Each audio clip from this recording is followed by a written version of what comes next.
What's going on, everybody? Welcome to another edition of the Talking to the Doll Benfica Podcast. My name is Alfredo. I'm here with Cristiano Oliveira. Hola, hola, hola. Episode 229. Mr. Steve Santos is not here. Frankly, we don't know what's going on with Steve Santos. I think he's holding out for more money in the transfer window. He pulled a hammy, bro. Something. He pulled something a couple weeks ago. He pulled a fast one. He's going to be joining Peasy now on the sidelines, getting massages. Yeah. His excuse was, dude, I haven't watched any of the games. I'm not going to go and do Chris on the podcast. It's just bullshit. You can't. I mean, that's, only people with special talents could do that, That's right. So on tonight's podcast, we, like I said, episode number 229, we are looking back at the Moreirense game, which is the semifinals of the League Cup. We'll also look back at the game at the Benfica against Setubal.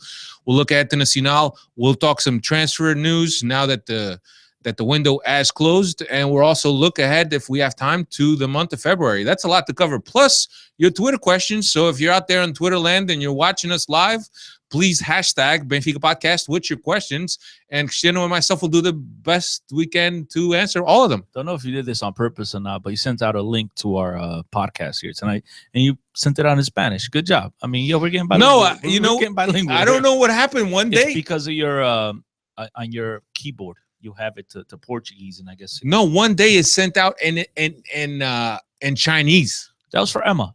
We're thinking about her. I don't know why YouTube does that, to be honest with you, but it must have something to do with some kind of algorithm or something.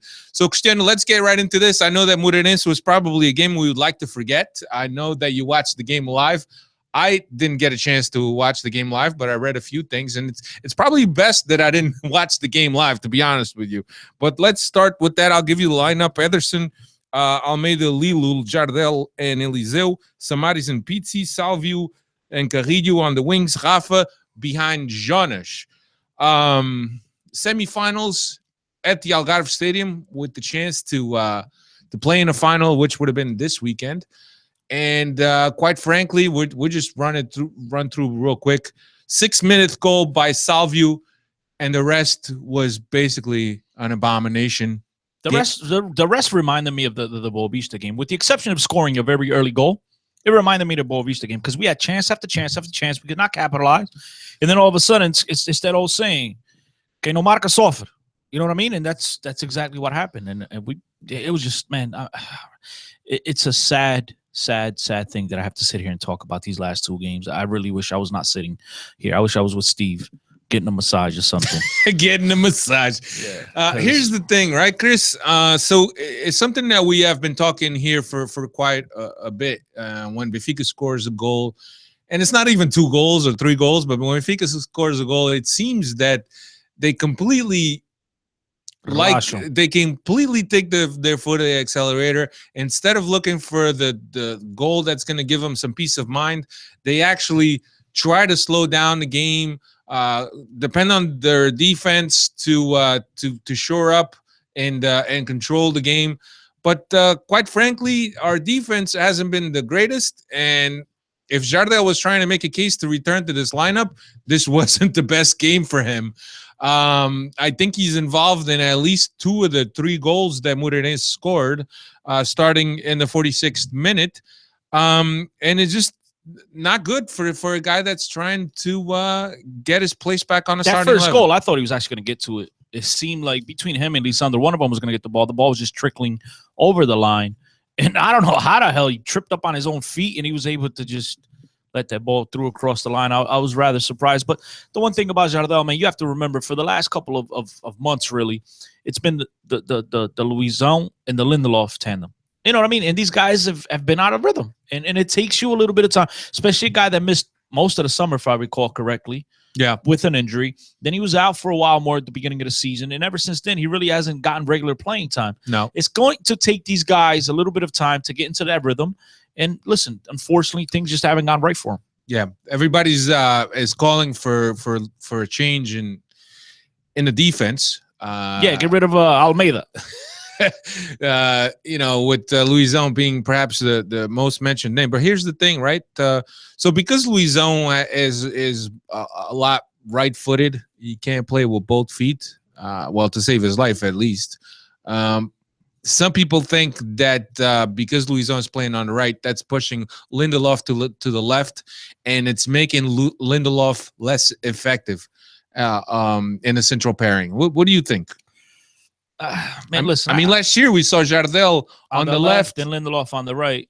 I mean, look, I'm not going to excuse that completely. There might be something to it, but I just think that Lindelof himself, man, maybe the transfer rumors, everything that's going on in behind the scenes that we're not privy to, maybe that is affecting his play. The kid came out of the gates last year. He was phenomenal for us.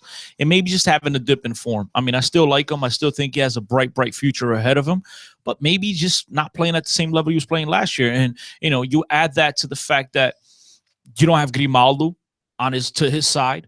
You have Andre Almeida or Eliseu or whoever the hell plays back there at times. And that's also affecting his play. I mean, it's not like he has a really, really good player besides him. Yeah. Almeida and Eliseu, they're both very suspect. So that leaves him open to a lot of errors. That means that he can't be himself because he has to hold himself back because he has to cover a lot for these guys. It totally changes his game plan, man. So, it's a lot easier to play next to Grimaldo or a Smith who's been there all year, and Luizão just paired, next to that guy. You get that comfort zone with him. You know what you expect. You already know what this guy's going to do at certain times, and he's not getting that with Almeida. Almeida, listen, I know some of you guys are going to call me and criticize me, say that I'm crazy. You guys are all in love with him. Same thing with Ruben Amorim. Get over it. Amorim, by the way, don't hit me up on Twitter about this guy no more. This is so like 6 years ago, all right? The guy was a decent player to begin with, and now with age, he didn't get better, okay? So the fact that no one else even is knocking on Benfica's door to get him, that should like tell you guys something. All right, for those of you that are crying to put this guy as an 8 or a backup 6, stop with that, okay? Getting back to Almeida, very similar player. Yo, is he a professional player? Absolutely. He's a professional player. He's a good role player. Now, a guy that you have to count on for 10, 15 matches, you're going to see those holes in his game. And in particular, when things aren't going great for the team and Benfica's on their heels, right? The tough times, you're going to see his limitations. And unfortunately, over the last couple of weeks, we've seen way too many of those limitations. Yeah, no, I agree. And look, when the defensive line is all in sync, it's a joy to watch because all the guys are on the same wavelength. To me, it just seems there's some kind of disconnect with the defensive line. And I'm not just saying that because of the Moreirense. I mean, Benfica has given up 9 goals in the past 5 games. 9 goals. It's been bad. And that was after, I believe, a stretch of 8 or 9 games without conceding a goal. And then Feja goes down, and 2 or 3 games, they kept a clean sheet. And then after that, I mean, I don't think they've kept a clean sheet ever since. I mean, it's been bad. I mean, I think it's been a team combination. It's not just one player. I think that the team has dropped in form. I'm not sure if the Porto pressure is getting to them, but definitely I think the fact that even though we talk about how Benfica has so many different options on the wings and even as striker to a certain extent, the key positions, which we talk about here all the time, the 8, the 6, the left back, those guys have not gotten a break. Pizzi plays every single game. And I'm not the biggest Pizzi fan, guys. You know that. But I'll try to defend him here a little bit because he came off the gates. He was fantastic. He won the Player of the Month 3 consecutive months. And then over the last month, I would say since January, the guy's form has totally dipped because he needs a rest, man. He's gone down the guy's getting burnt out. Yeah. I agree. And even though we have tons of options at other positions, those very key positions, at the 8, we don't have any. At the 6, the guy we have in Samaris is subpar. And then we'll touch on Sellies and other guys you'll mention a little bit later. And at the left back position, it's a very crucial position for this team because we don't have a suitable backup. We still don't know what the hell we have in Hermes. Right? Yeah. It's tough. It's tough. These guys need rotation. Yeah, but Chris, we've been unfortunate too that we've had the injuries that we had because had Grimaldo gone down and Eliseu is in the right shape and is physically apt to play. When was the last time he was in the right shape? Then but we have Eliseu that borders or is the same as that we had all of last season, which was good enough. But the thing with Eliseu though is with Eliseu we can rotate with Almeida. And, right. Both the guys keep it fresh. Yeah, at least you keep one of them fresh. Where right now Almeida, I mean, the guy, if it's not on the left side, he's playing on the right side because you're trying to give Well, Eliseu did play against Moreirense, by the way. Yeah. Because they put Almeida, who I was making the point, another guy that needs to rotate, man, needs to rest. And when you have a healthy Eliseu, a healthy Almeida, they're not Grimaldo, but at least you keep both of these guys fresh and you have different options to do different things. Where right now, it wasn't pretty. Yeah. It's not been pretty. And this is something that I've talked to a couple of other people. You and I have talked about this. A lot of people want to come on here on the podcast, on Twitter, hit us up, whatever it is, and tell us that sometimes we're way overcritical of Rui Vitoria, because all people think about is the result, the score. It's about the 3 points. It's about the 3 points. And as a guy like myself that likes to critique a lot of things, I'm more of a person that critiques than praises.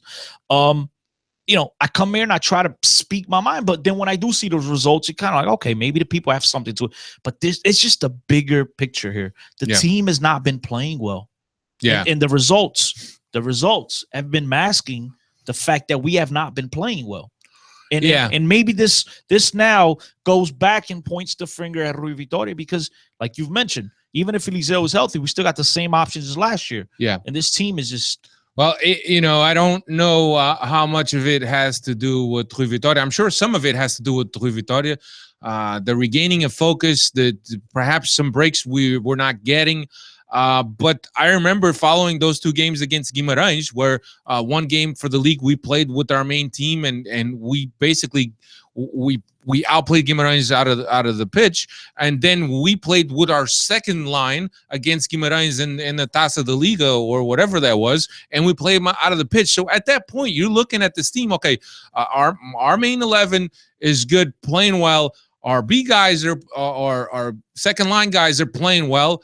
I mean, this team right now is hitting stride, and then you're faced with that Boavista game where you had to fight for most of the game to get back. And I think that the team really hasn't recovered since that Boavista game. I thought that was losing or tying that way or giving up those 3 goals at home in front of your crowd.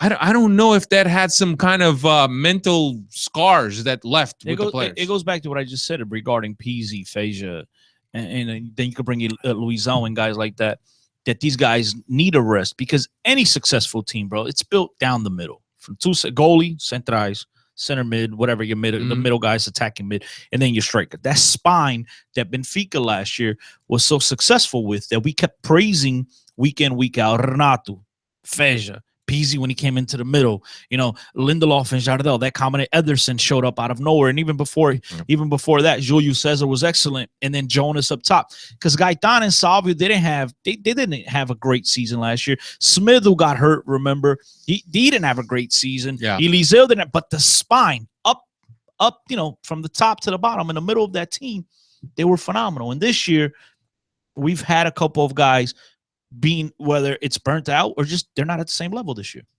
Yeah, absolutely. Let's not forget either that the guys that have come in, granted we've had depth, but Servi, first-year player, Zivkovic, first-year player. Not that he's not doing well. Zivkovic only started playing. He's doing very well. He only started a month and a half ago. Yeah, Servi, first-year player. There's tons of guys that have come into this team, and it's their first year getting acclimated to the team. Rafa, Carrillo. But I mean, let's think about this. Right? I know we're doing this off the top of our head, guys, so bear with us. But you go from Rafa, who really, I mean, we're going to give him a chance, but really hasn't been what we expected. Servi has been okay. He's been good, but he's regressing. He's been okay. Zivkovic was non-existent. Now he's doing good. So I'm going to say okay, though, because you got to judge the whole, from August until now.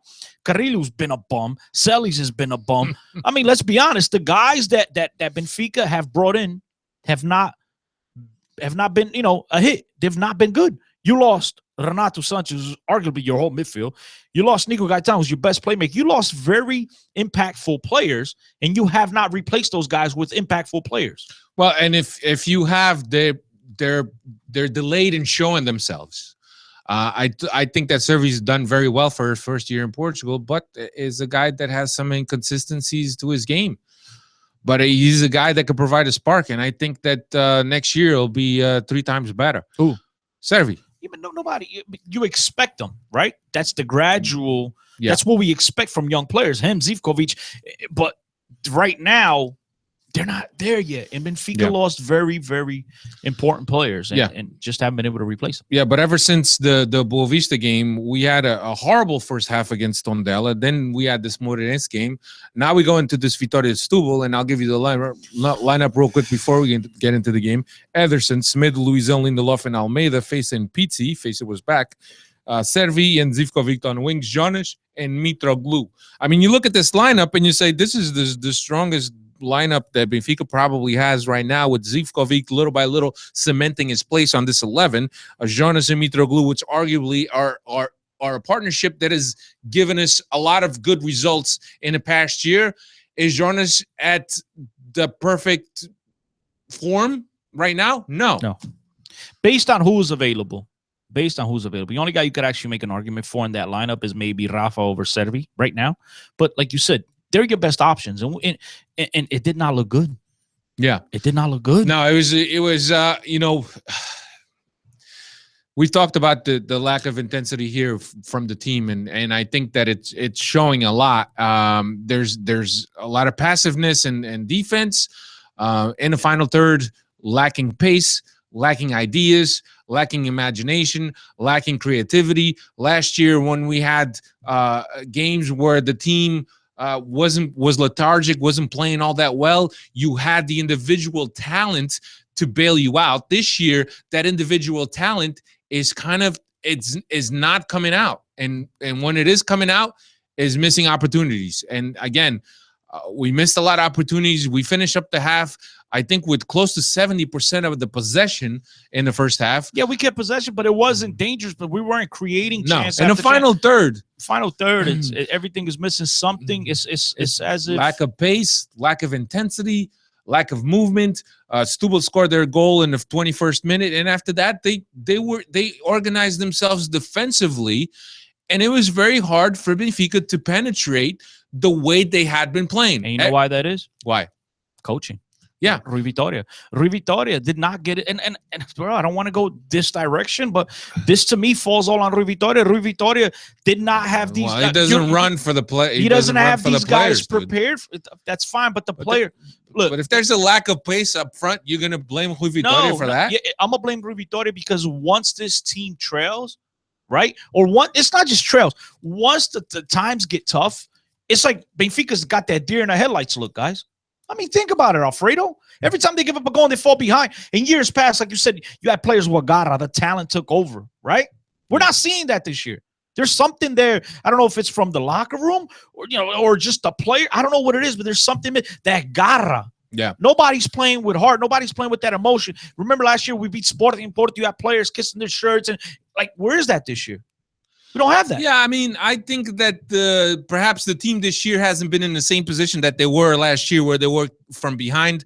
The coach was criticized for not being a good coach. The team was criticized for not being a good team, for using JJ's ideas. And I think that the team played with a chip on their shoulder. So with reason, they had a reason to express their frustration and the criticism that they were being targeted for.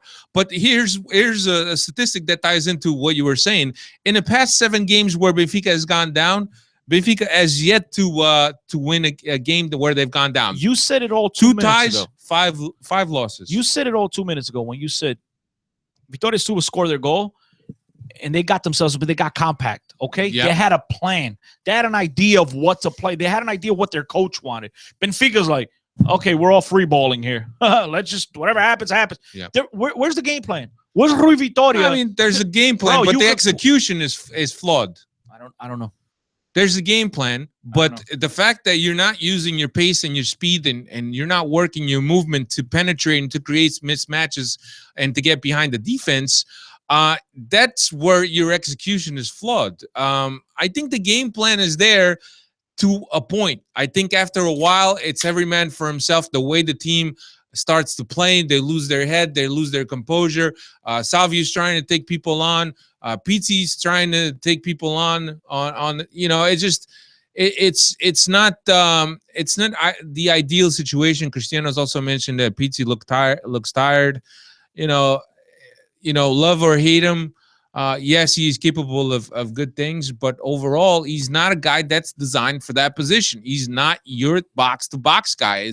A box-to-box guy is a guy that needs to have the stamina, that needs to have the lungs, and that needs to be to raise up his intensity whenever he needs to in a game. And Pizzi is not that guy. And in Pizzi's defense, Benfica plays as Pizzi plays. When Benfica plays well, Benfica Absolutely. plays well, and Benfica wins.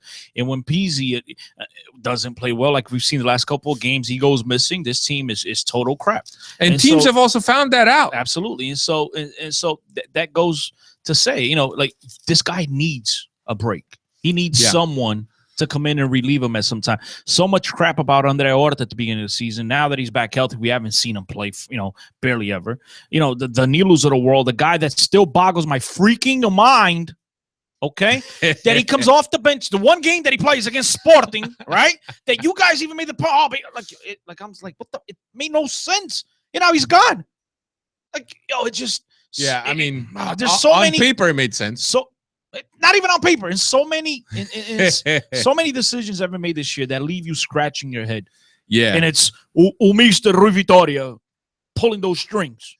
But I don't know if you have to put it on Vitória, but I think as a leader of men, you have to depend on him to get this team back on track, to get this team refocused. If the team is feeling pressure, he needs to take the pressure off the team. If there's players in the locker room that were affected by the transfer rumors, he needs to control that. I mean, he is the guy that we need to look for when it comes to that. He needs to manage that team. He's a better man manager than he is a tactician.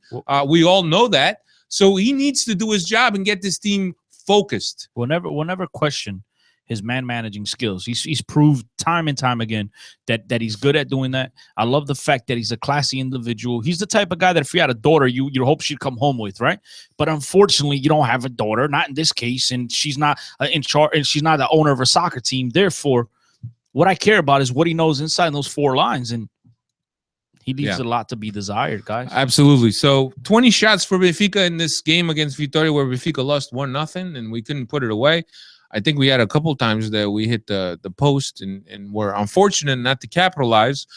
The other thing is, if you're a Benfica fan and you're hoping that you get a tie, you tie the game because of a last-second penalty call. A last-second obvious penalty call. You need to. There's two of them, though. There's two of them. You need to reassess. You reassess your Benfiquista level, because as a Benfiquista, it's not acceptable that you go to the Bonfim and play against Setubal and you shouldn't come down to that. You hope that in the last second you get a penalty call so you could get away with the tie, when for the most of the game, for 90 minutes of the game, you didn't play enough to beat Setubal. But you did have to. You did have two calls that.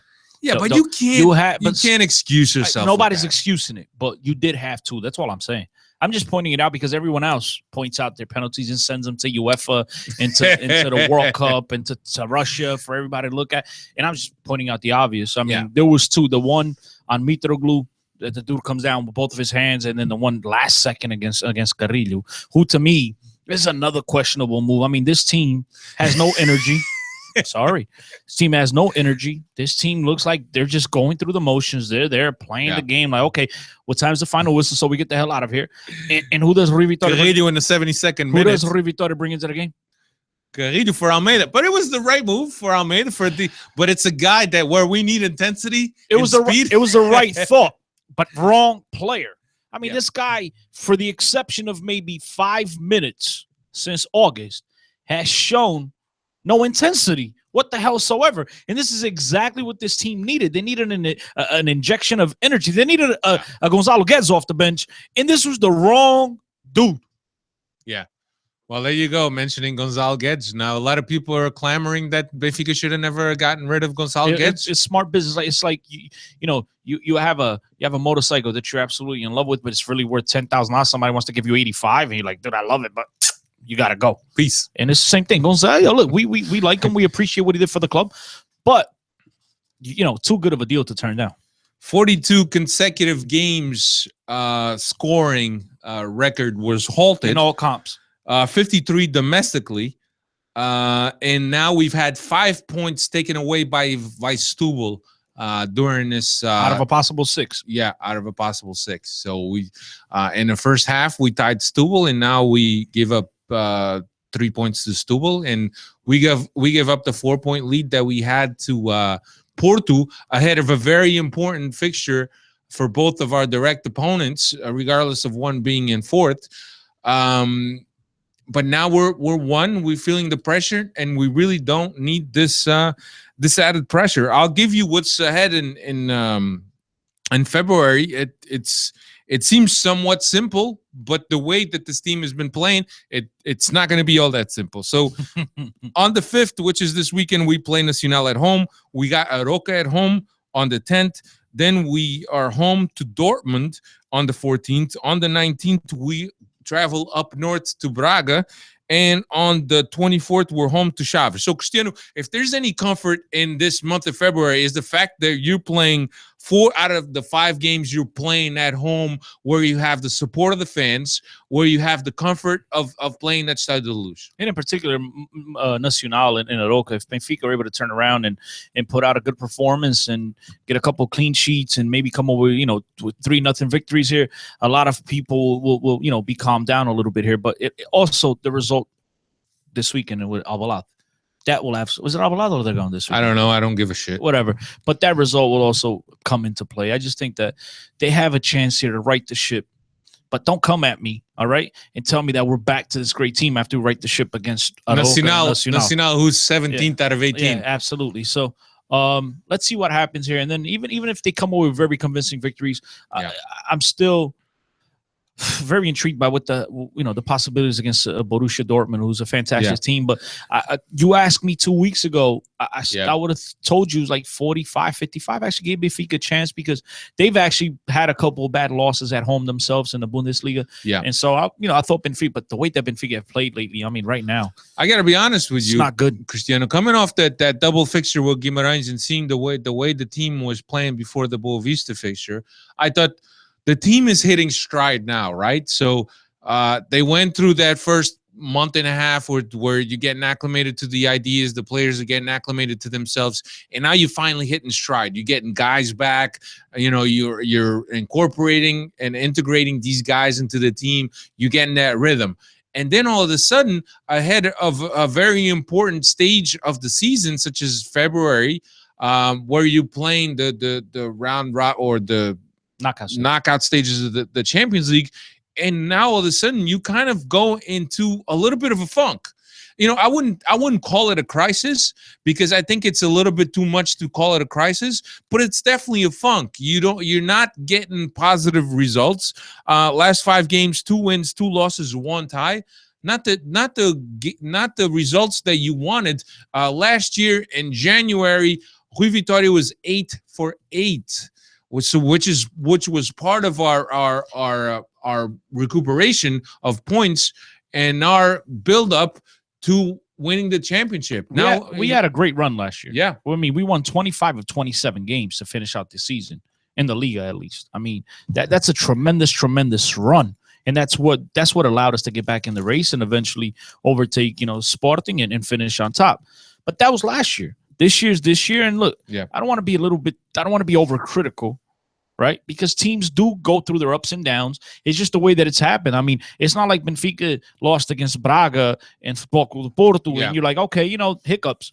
We're talking about Moreirense. We're talking about Vitória Setúbal, who's a nice team, and they've taken points away from Porto. But Benfica is not supposed to lose to these teams. And, and most of you guys that are listening at home right now killed me last year every time I criticized Benfica for not winning a big game. And you guys hit me up on Twitter that it's against the little teams that Benfica win the title.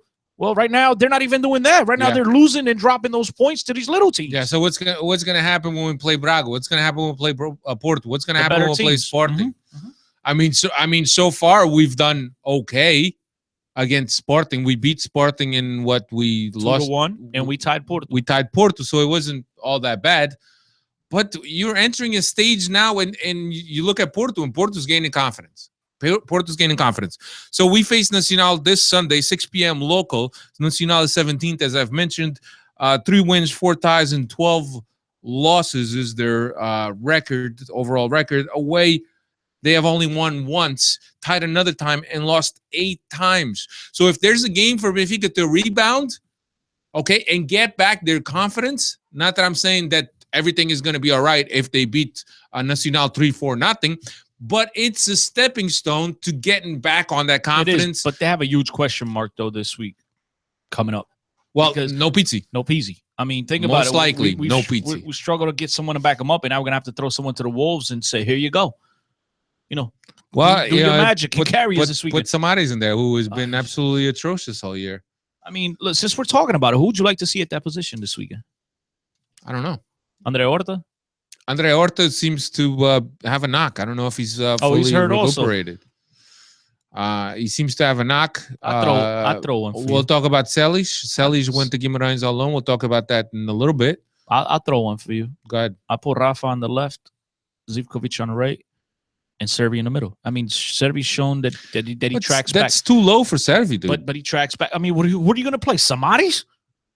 Samaris can't defend or attack. The most logical, I think. Against Nacional, Servi should be enough. And if Servi's not enough, Benfica should just say, you know what, forget this. We're not challenging for crap this year. If Servi's not enough against Nacional. You got a point. So Benfica's going to be on the attack, what, 95% of the game? Yeah. They should be at least.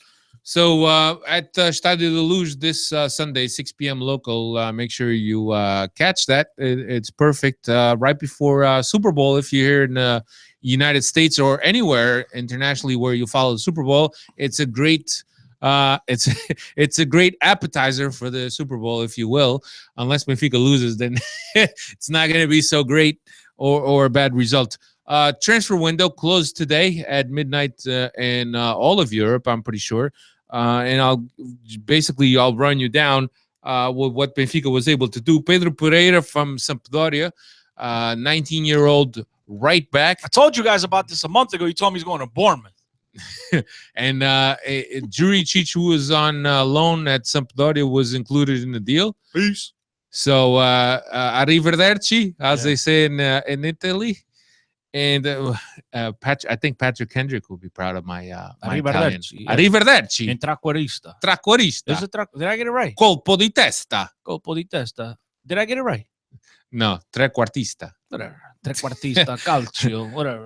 Pedro Pereira and our friend Bruno Pereira from no relation. the Lateral Esquerdo blog, or not blog, but now they're a legit website, and they also have a podcast. I advise you guys to check that out. Tell them I sent you. You get a 10% discount. So if you know Bruno and you listen to the Derby preview with Bruno on the Left Back Podcast? No, with us. When Bruno was on with us. So Bruno, if you guys don't know Bruno was a coach in Benfica's youth at the youth level.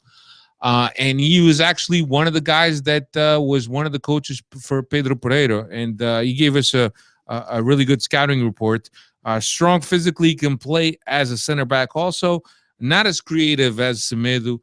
He likes to play closer to the line. Very responsible tactically from a young player. And if you have to compare him between or put Maxi on one side of the scale and Semedo on the other, he's closer to the Maxi side. So basically got no Ginga. He doesn't have Ginga, but he's a guy like that very good, responsibly defensively. But yes. I mean, at 19 years old, the margin of progression for a 19-year-old at right back, a kid that's already being considered by Sampdoria as their starting right back. Yeah, she did start for them a couple games. I mean that's encouraging to see a team player like that. Not to mention that he's a product of Benfica's academy. So we're glad to welcome him home. I mean, how many kids do we send away only to recuperate them later? I would be glad to have him back if it weren't for the fact that this only signals the fact that Semedo is most likely gone at the end of the year. So this is kind of like a bittersweet moment. Yeah, Semedo's gone, but they're doing the right thing. They are, but it doesn't matter. It doesn't mean that this player could even come close. I'd be worried if they knew Semedo was going to be gone, and if they thought that Almeida was the viable alternative to Semedo. Just much like we saw that at one point Maxi, which was one of the pillars of years past of the Benfica teams, And Benfica just looked at him and said, well, we got Smedu. We don't have to give in to his salary demands. Right? Remember when we talked about that? Yeah, I still don't think Benfica knew what they had in Smith, though. You still don't think so? And I've said that here multiple times. I mean, we travel with them on their North American tour, Toronto, Massachusetts, New York, and he wasn't even, anywhere near the first team besides sitting on the bench until the game at the Red Bulls. And then when we finally seen him play, we saw his quickness, and we were like, "Oh, kid looks good." Yeah. I mean, I don't think they knew what they had. Maybe they knew they had a player with potential for the field, but I don't think they knew this kid was as good. Well, here's the thing, right? I think it was just a business decision, Alfredo. You couldn't give Moxie, 4 or 5 year deals at the money he was asking.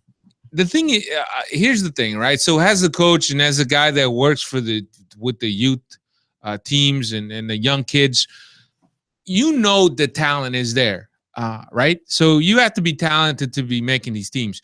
I think the biggest thing that differentiates you from a talented player to a guy who can make it is the mental aspect. And that mental aspect is always a big enigma. You never know when a kid that absolutely destroyed kids of his age in the U17, U19 youth levels puts on a shirt, steps out inside of the luge. You don't know how that player is going to react to the crowd, to seeing a dream, to going from being in the stands as a 5-year-old to be playing on the field as a 20 or 19-year-old. You don't know what that does for a guy mentally. So I think the talent is not questionable, but I think the mental aspect is something that's a bit of an enigma, and sometimes it's a little bit of a gamble. The player's determination comes into play. Right. Mm-hmm. So another acquisition by Benfica in this winter window, aside from our man Herpes, who is yet to make his debut. He made his roster list, but he has yet to play. And with Grimaldo and Almeida faltering or sputtering, maybe there's a chance for Herpes to come in. Felipe Auguste, 23-year-old center midfielder. He's a natural box-to-box.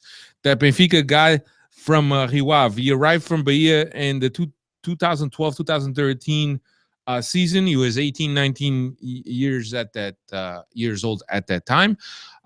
He then went on loans to Valencia, where he found where he played behind André Gomes and also Danilo, and then he was also at Braga on loan. So the one encouraging thing, and look, Paulo Fonseca, who coached this kid, had very high praise for him.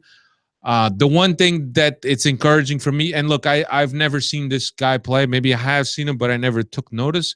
The one thing that's encouraging is that his loans weren't to lower divisions teams. They were to Valencia and they were to Braga from Rio Ave. To steal a line from our very own Steve Santos, our last Valencia and Braga reject was a flop, and that's Danilo. Let's hope he's not the same. Well, let's hope it's not the same case here. Yeah, there's a lot of people talking on Twitter, and not only on Twitter but at the blogosphere, that Jorge Mendes is dictating or pushing these guys on us. Again, this Felipe Auguste is another Jorge Mendes guy. Danilo was a Jorge Mendes guy. Now Danilo ends up in Belgium, and now we got this kid.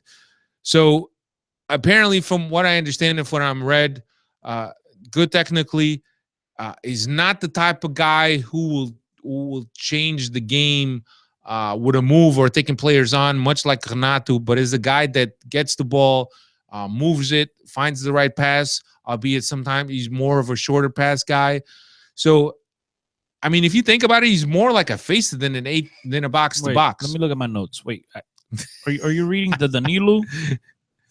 No, report or the Felipe Auguste report. I'm reading the Felipe Auguste scouting report. It sounds very similar to the Danilo scouting report. Yeah, so let's hope that we have more luck with Felipe Auguste. Might get his start this week in his first start. Than we had with Danilo. Felipe Auguste did come off an injury that was severe, that had him sidelined for a few years.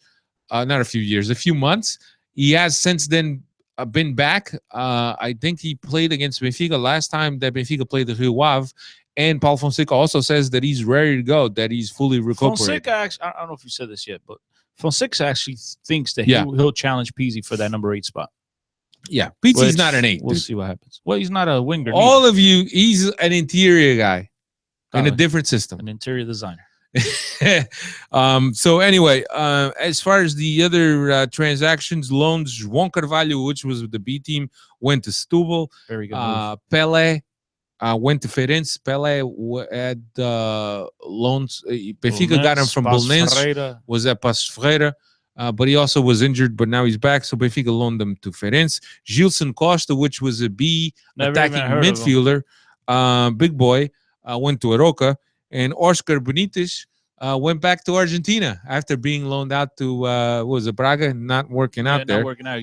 So I mean, if he doesn't Junior. work, if he doesn't work out at Benfica, it doesn't work out at Braga. That's a crappy scouting report. Deve ser vou mandar a moca lá na Argentina. I don't know. No campo. It could be. Elder Costa was sold outright to Wolverhampton. Wolverhampton. I was gonna say Hull City. I don't know why. Same colors, maybe. 15 million. 16.2 million or something. But that's pounds, dude. 50. No, 16 euros. He was actually more expensive. I thought Benfica revealed it was 15 expensive million. than Bernardo and I believe Gomes. Believe it or not.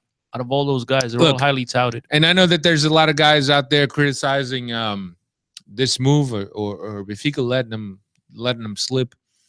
Honestly, all right. And I've seen him a couple times. He's playing in the championship, all right? Which was Portuguese first. Do any of you guys that are feeling frustrated by Benfica selling off these players think that he's better than Servi? Think that he's better than Rafa? Think that he's better than Zivkovic? Think that he's better than Salvio? You might think he's better than Carrillo, but I don't know if he's better than those 4 guys. He's a talented guy, 23 years old, okay? He's not 20 years old. He's not 21 years old. He's 23 years old. And I understand what you guys say about, all right, well, he's a Benfica product. We bring up our products to be used in our main team. I get that. At the time, JJ didn't rate him.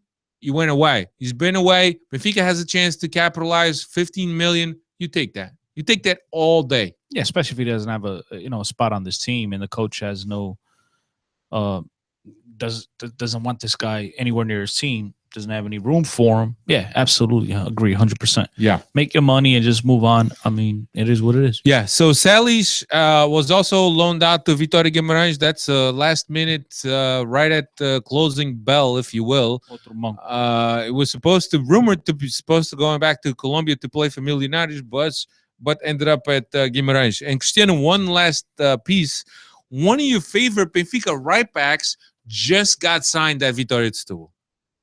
To my dad's hometown club, huh? At least he's one of my favorites, right? Do you know who he is? Go ahead, shock me. Luis Felipe. The black Luis Felipe, not the white Luis Felipe. They're both shit. The Brazilian Luis Felipe. They're both crap. Combine them. They both suck. And believe it or not, he's still playing soccer. He had been in contract with Benfica for all this time. They don't get it from like Palmeiras. He was the future. Yeah, he rescinded the contract with Benfica to sign for Vitória Setúbal. So there you go. Coseiro, Barcelona was interested in him at some point. Have fun with him. Time to get to some Twitter questions, but before we get to Twitter questions, I got one from Diogo Reis. Diogo Reis, who's a assiduous listener of the pod. I'm gonna do my best to read his email. Hey, Alfredo, won't be able to listen live tonight.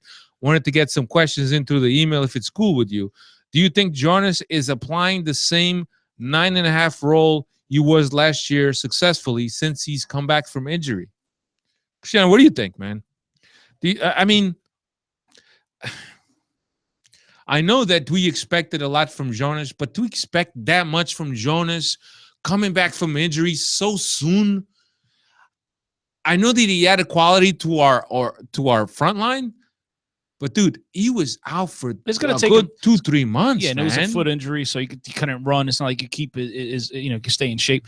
Look, it was going to take him some time to get back to that form, but let's not forget, last year he had a phenomenal year. He had Gaetan, he had Pizzi on the other end, he had Renato coming from below. He doesn't have that same service yet, not to this point. But I think I do think he'll get back. He'll get back to that form.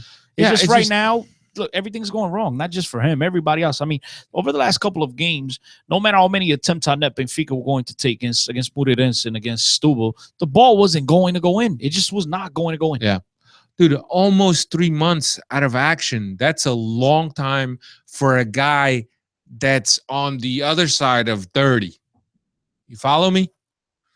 So, I mean, yes, he does add something to our front line. Is he the Pizzi? Is he the Jonas that we saw last year at full stride? No, not yet. Not yet. But down the stretch, if the team can nurture him and if the team can get the results and build his confidence, he could be that guy. There's no way he's going to score that many goals for Benfica this year, for sure. And the second question from Diogo Reis, was buying Felipe Augusto like when your wife's Michael Kors bag strap breaks and instead of fixing it, she goes out and buys a new Burberry one using your credit card? I don't like this accusation. Feels much like an impulse buy. Is Andre Horta still hurt? Do we have anyone who could fill in until Pizzi recovers? At least Burberry is an upgrade over Michael Kors. We don't know what this guy is. At least name-wise, right? True that. It's an upgrade. I think that, at this point, we don't know. As Cristiano mentioned, this is the same type of acquisition as the Danilo acquisition. But Benfica, I think, bought him outright. Danilo was on loan. If I just read that scouting report to you, right? Yeah. And I say, came from Braga, Valencia, name him. You'd be like, Danilo. Yeah. That sounds identical. Yeah. Let's just hope that this guy was brought here for the right reasons, and that is to play, rather than to just put him on a big team and hope another team comes and spends the money on him, which was, one of the men's tactics, which goes back to that Sporting game, which was an opportunity for the world to see him in a big derby, right? Yeah. And so let's hope it's not the same case here. We have big hopes for Pedro Rodrigues, also known as Pepe with the B team. From what I understand, our inside sources tell us that he does work out with the A team occasionally. It's not every day. He's not part of the squad, but he does work out with the A team. My feeling was that with Sellers going away, with Danilo going away, he's a perfect guy to bring in, integrate in with the A team. But now that we go and get this Felipe Augusto, the minutes for Pedro Rodrigues might be limited or non-existent, to be honest with you. And especially when Horta gets back healthy, there's not enough minutes to go around. I still think that Horta is not that 8 guy that we need. But that's where he's playing on this team. Where the hell is he going to play? Yeah. Let me get to some Twitter questions, or unless you have them, Chris, you can go. Or actually, I have them. Let me just. Jafosto flooded our account. Yeah, let me just get back here to the beginning here. Hugo Tapado, should Jardel be starting now and sit either Luizão or the Iceman? What do you think, Cristiano? Very tough decision. But I think right now, if you're asking me for my best 11, I think Lindelof and Jardel are my 2 best centrais out of the 4 options that I have on this team. But we have to give playing time to Jardel in order to make sure that he gets into stride.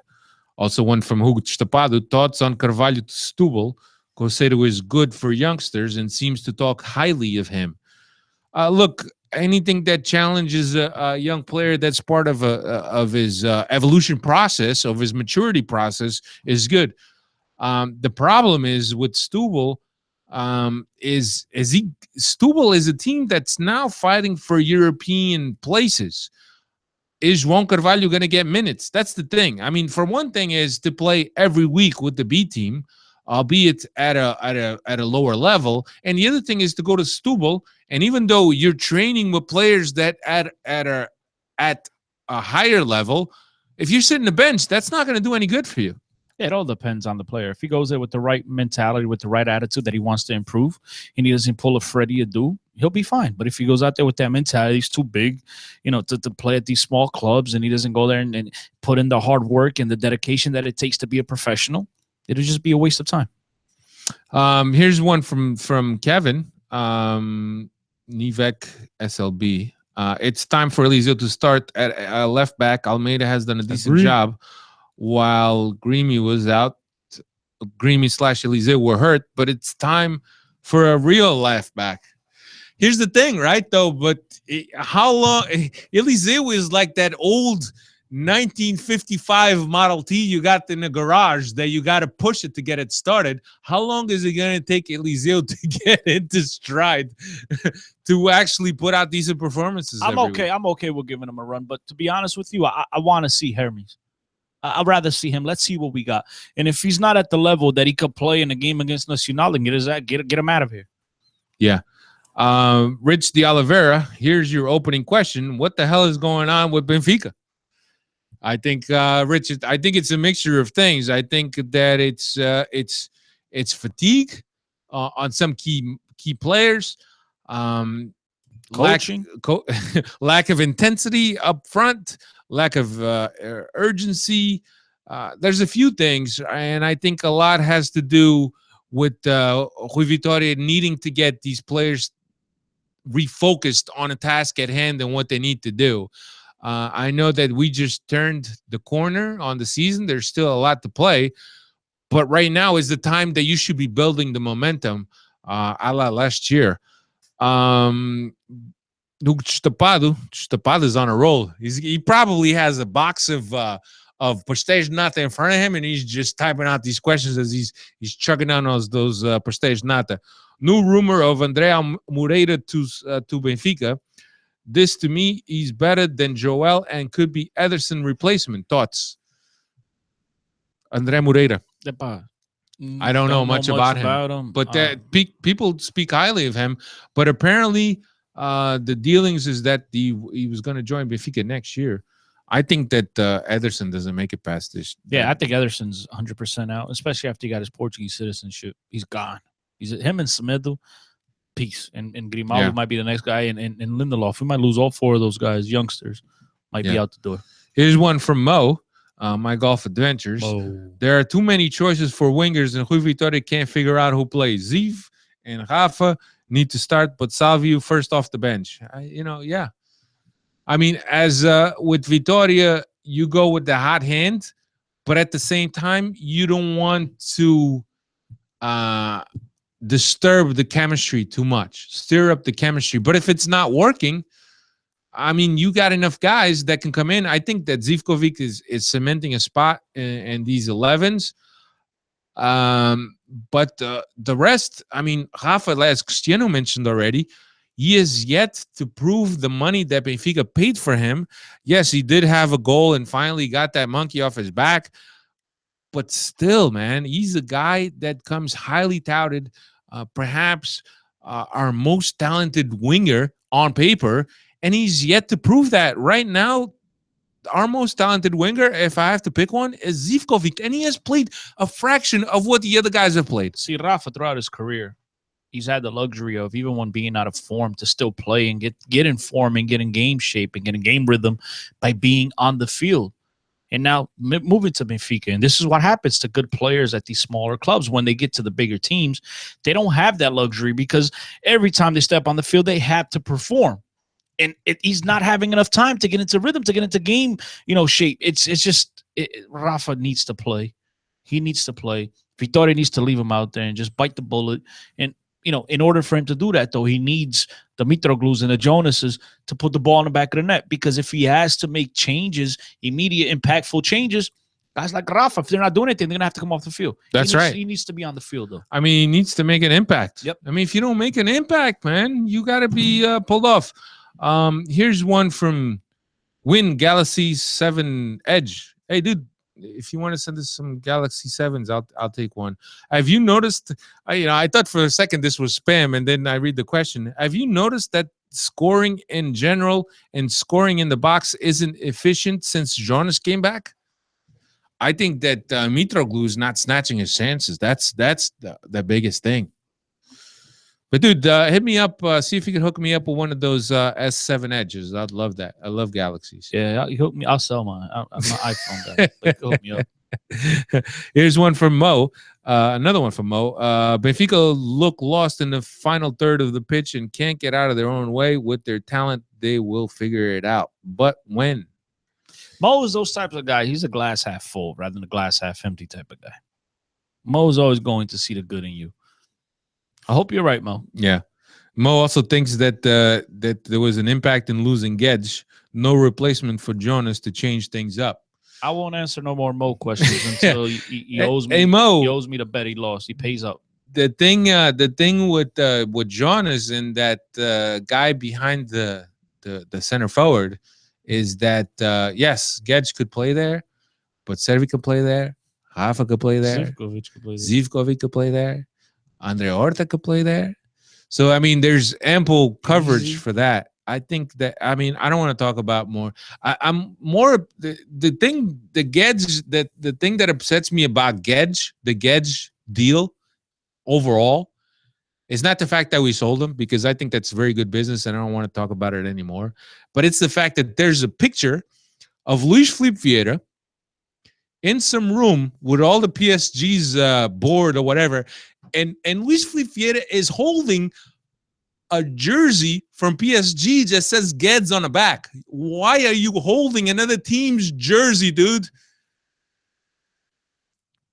Actually, if you heard Ged's comments on his first interview after obviously having joined PSG and participated in a couple of training sessions, he said, oh, yeah, you can tell right from the beginning of practices the level of players here is another notch. For this. He said, I was like, thank you, Gedge. Wow, that's a slap in the face. Setubal, do you regret selling Renato Sanches? I know regret is a strong word, especially with 35 million reasons, but that hole. I don't regret it. What I do regret is that Benfica didn't prepare correctly for Renato Sanches. Renato Sanches left right at the end of the season. Benfica had the whole summer to splurge. I mean, if they paid 10 million for Samaris, why can't they pay 15 million for somebody and go get a decent guy that could replace Renato Sanches? Can I clear something up here? Go clear it. Let me clear something up, guys. For those of you that are listening and mentioning, the Renato Sanches and the Geddes and these guys. Look, we absolutely love these guys, okay? And if we could keep these guys on our team, we would keep them, 10 times out of 10.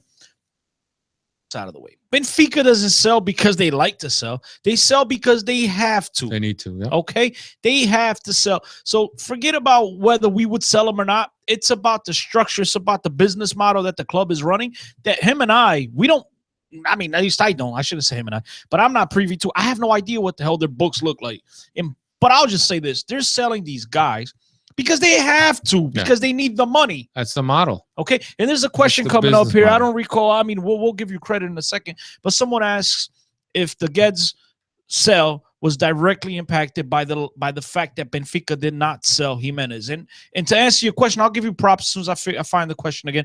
100% correct. They had to get an injection of money to this club in this transfer window, and they hoped it was going to be Jimenez because he was going for a higher value, but it wasn't, and somebody had to leave. And that's our club, guys. Unfortunately, it ticks me off, and it gets me very angry and gets me upset, but that's the way that our club is run. Yeah. We're going to sell the Smithers of the world, the Grimal, anyone that shows any type of potential will last a year, year and a half at Benfica, guys. And if you think, if you for a second think that the Seixal is there to create and to form players to play in a B team that are going, not in the B team, the A team, they're going to be staples in the A team for 1, 2, 3 years, you're wrongfully mistaken. The Seixal right now is nothing but somebody that's a place that's cultivating players, and all the good players get plucked out after a year, half a year on the A team. And even more so, 10 times over, if your agent is named George Mendes. That's right. Forget about it. And George Mendes got the priority on the kids that are good. Yep. 100%. And by the way, that guy that asked that was Francisco Marcolino. I just wanted to give you Meg. Obviously, the whole team has struggled, but what are your biggest weak spots? Left back, defensive midfield coverage, box to box guy. I think that's it. And coach. I didn't say that. I did. Here's Sergio Jafors. These guys are just monopolizing this question. Do you feel the team has been distracted by all the swirling transfer rumors? Absolutely. You think? I don't think so. I don't think I think, dude, I think that they're exhausted. It's hard, but it's hard to think.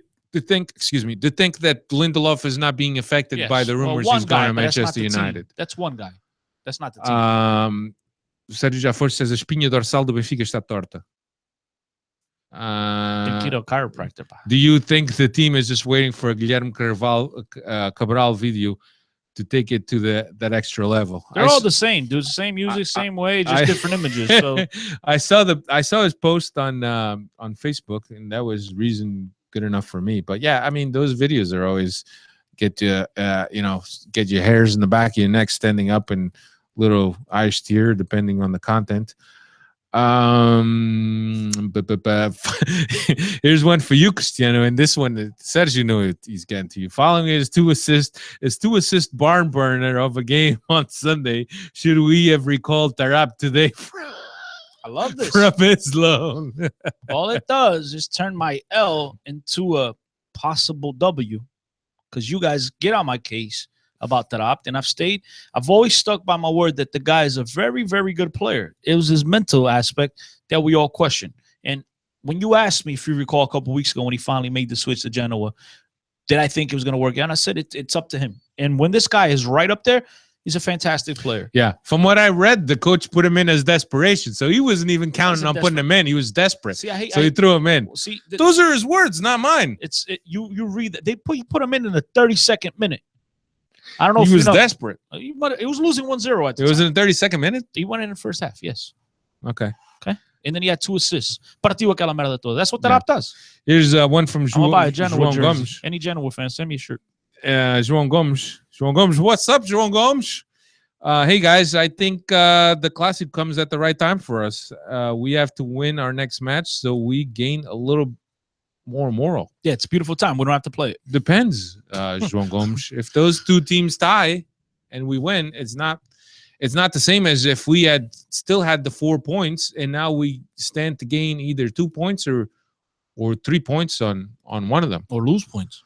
Yeah. Here's another one from João Gomes. Do you think we will be somewhat ready to face Borussia Dortmund in 14 days? At least we will have Rui Vitória back. I think it all depends on what Benfica does in the next couple of games. Certainly, like I mentioned, I was hoping that the momentum that we created in the Guimarães game would carry into the Boavista game, into the Tondela game, into the Moreirense game, into the League Cup final. Winning the League Cup final would have been a huge morale booster, and then progressively get into that Borussia game. Now, I don't know. I think that it's up to Rui Vitória to really manage this team and get this team motivated. Francisco Marcelino, you guys think that Gonçalo was only sold because of a Raul transfer failure? Somebody needs to get sold. So whatever offer is on the table that works. No, that's the one I touched on before. Yeah. Guedes was sold because they needed an injection, and that's what happened. He was the next guy up. Francisco Marcelino, we think that Rafa could play as a second striker, yes. But I think he's more effective coming out from the wing.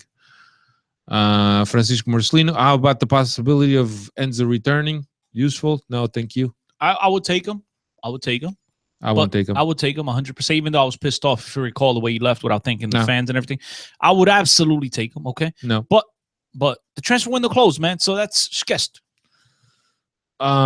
Will Jonas ever return to the good old form, or best of him is already behind with his injury? Yeah. Mo says that I see the glass as refillable. João Gomes, when are you guys coming back to Lisbon? We have to set up a meeting with Benfica Radio so they know you're serious. João Gomes, arranja aí patrocinador e manda uns tickets para aqui e a gente estamos aí, pá. We actually, all of us, and there's quite a few of us that are planning on meeting up for the Clásico at the Luz on the April 1st or April 2nd against Porto. I think that I'm going to be booking my ticket here shortly this week, perhaps. So, but we are planning on getting together. But the next time we would be in Lisbon would be around that time. I don't know. I think Cristiano also has plans of going. Timo has I plans need to of get going. surgery, so whatever happens with that first. Peggy from Australia, put another shrimp on a Barbie mate, is also coming. Marco's trying from South Africa. Marco's from South Africa. So it's going to be quite a universal and united colors of Benfica meeting up at Estádio da Luz for that match. We look forward to meeting all of you.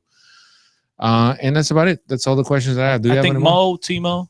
Mo's coming too? Yeah, I won't be excited to see him, but Timo. Yeah. Looking forward to meeting Timo, even though we only live like 4 hours away. Espacio Barbas no Barbas. Yeah, Barbas. So that's when we'll be in Lisbon. So we look forward to meeting all you guys. From the way things are going, that game may very well be the title decider. Depende do que passa esse fim de semana, man. Tem calma. Espera. But I mean, with us losing the advantage that we had to Porto, and being that it's only on 1 point, it has the makings of being that type of Mas podemos recuperá-la este fim de semana. So vamos esperar ver o que é que passa. We could, but still, that could be a decider whether we either shorten the distance and we put pressure on ourselves for the rest of the season, or we vault into a bigger lead. Vamos ver. Anyway, that's all I got. Cristiano, anything else you wanted to add? Mais nada, pá. Já falei muito. At 10CO10 is where you can find Cristiano. At Benfica Podcast is the podcast's Twitter. At Talking to the Doll, with D being DA, is where you can find my personal one. Steve06. Yeah, I had one more. I had one here from Neil, and I don't know what was going on with Neil, but I was missing his retweets or ads at the Benfica Podcast. Let me just make sure that I got here. Here's what Neil says. Happy New Year, Steve, Chris, and Alfredo. I just want your favorite and less favorite additions to Benfica during the January transfer window. I mean, I think Pedro Pereira, you look at it as somebody that has a future. Definitely, there's not much to pick from. Só entraram três, pá. Favorite, Pedro Pereira, less favorite, Danilo, and that's it. I think that it's not less favorite to me is who's more of an enigma, Herpes or Augusto? Well, if you go that way, I'd say Herpes. Herpes is more of an Augusto at least played in Europe. Yeah. Anyway, and Herpes hasn't played in 6 months or whatever it is. True that. I think that's all I got. I had some notifications here. Yeah, it's from our Porto supporter. Is he lost? Yeah. Okay.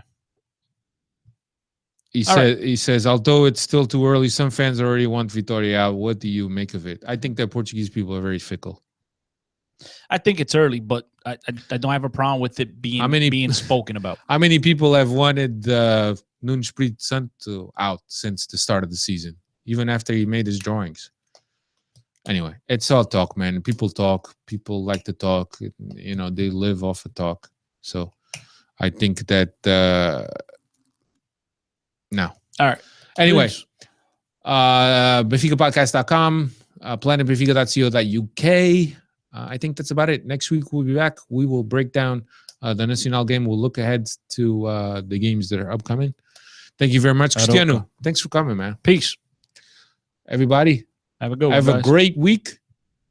Check out the podcast. Share the podcast with your friends, man. If you're at a restaurant talking to another Benfica fan, if you're at a funeral talking to another Benfica fan, hopefully you're not talking to the morto. If you're at an Asian massage parlor talking to a Benfica fan, share the name, man. Tell people to check us out, man. Tell people to put us on their headphones and listen to us, because I think we do a decent job.